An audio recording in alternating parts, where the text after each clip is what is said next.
Kia's Niro hybrid gets a sharper look and sharper technology in this second generation form.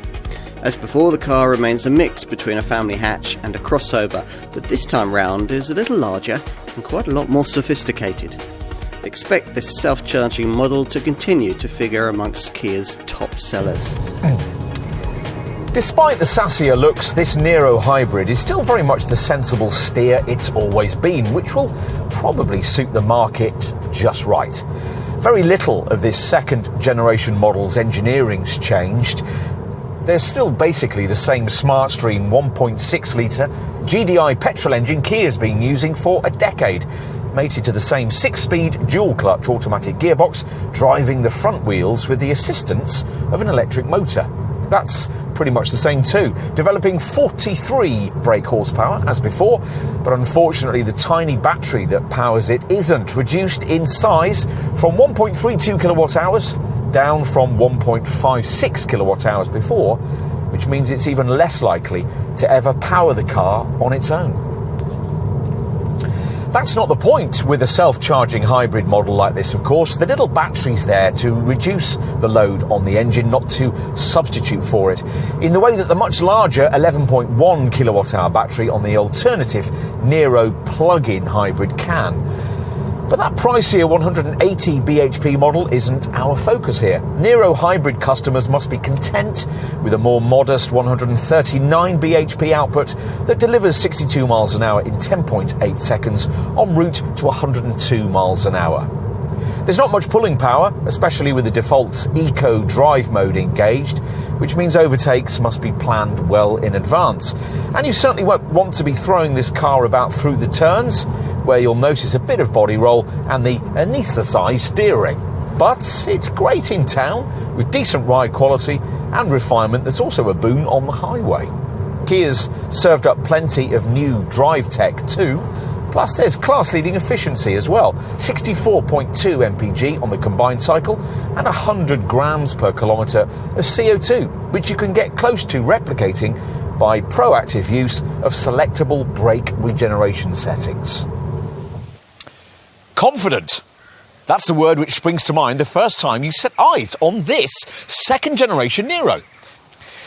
This Kia's grown a little this time round, 4,420mm long and standing 1,570 high, which makes it 65mm longer and 10mm taller than before.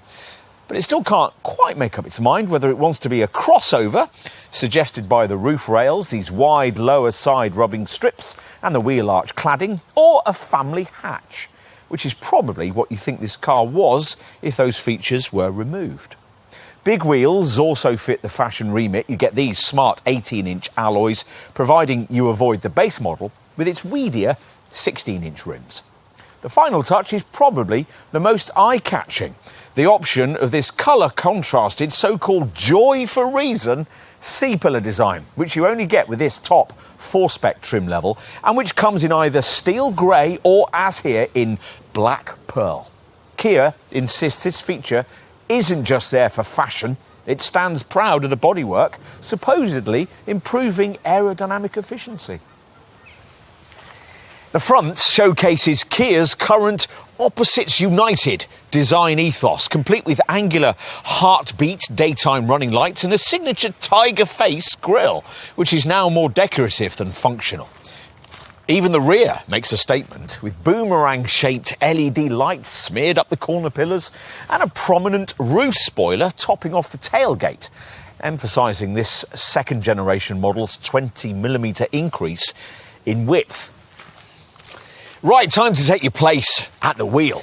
Absolutely nothing's been carried over from before, and there's a considerably higher feeling of quality, particularly in this highest spec version, which decorates the angular dash with these twinkling twin 10.25-inch screens. Design touches borrowed from other recent Kias include this circular gear controller and this central touch-sensitive strip, which hosts either the climate controls or the infotainment system hotkeys, depending on which of its two display settings you've chosen. All the right eco boxes are ticked too, thanks to a cabin headliner made from recycled wallpaper, and faux leather upholstery fashioned from a bio-PU material containing healing eucalyptus oil. As with the previous generation Niro, the seating position is a fraction higher than the norm, and across the range the seats are well upholstered and supportive for longer journeys. There's also plenty of cabin storage space. Right, let's take a look in the back. Here's where the real benefits of that switch to this Mark II model's more sophisticated K3 platform are revealed. It feels almost EV-like in the back, with more legroom than you'd get in any other class rival. Headroom's good too, even with this sunroof fitted. And the central transmission tunnel's not too prominent, so if you had to fit 3 adults in the back here for a short trip, it'd probably be easier than would be the case with most cars in this class. Finally, let's take a look in the boot. Now, battery placement makes quite a difference to carriage capacity across the Niro range. Because it's under the rear seat in this hybrid model and doesn't encroach into the cargo area, there's a very class-competitive 451-litre capacity figure. The rear bench doesn't offer a ski hatch or a 40-20-40 split, so long items can't be poked through between a couple of rear-seated passengers, but at least when the 60-40 split backrest folds, it falls down nearly flat, freeing up 1,445 litres of space. The idea here was clearly to lower this car's age demographic without alienating its core market, and the changes made here should achieve that.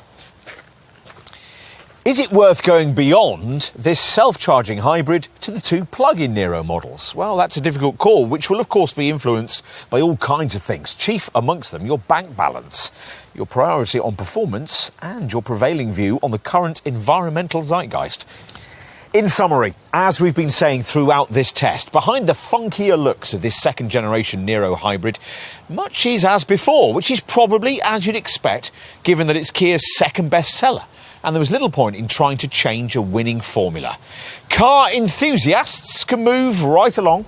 There's nothing to see here. But if your reason for wanting a model of this sort is grounded in sense and sensibility, then you'll probably like this one very much.